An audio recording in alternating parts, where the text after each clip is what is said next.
Hello, I'm Emily. This is a painting of my hero Queen Ælgifu standing in 10th century Chesham.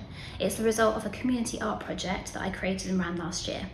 I wanted to do something for my community and collaborate with other artists, but I knew that we couldn't work together inside. So I came up with the idea of breaking a painting down into pieces that we could all take to our homes and paint separately.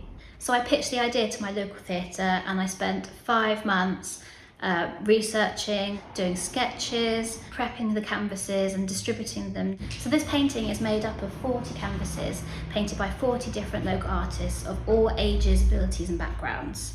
And the big design running across it is based on one that I sketched, and when they received their art packs they were told they could do whatever they liked as long as they left the black lines untouched.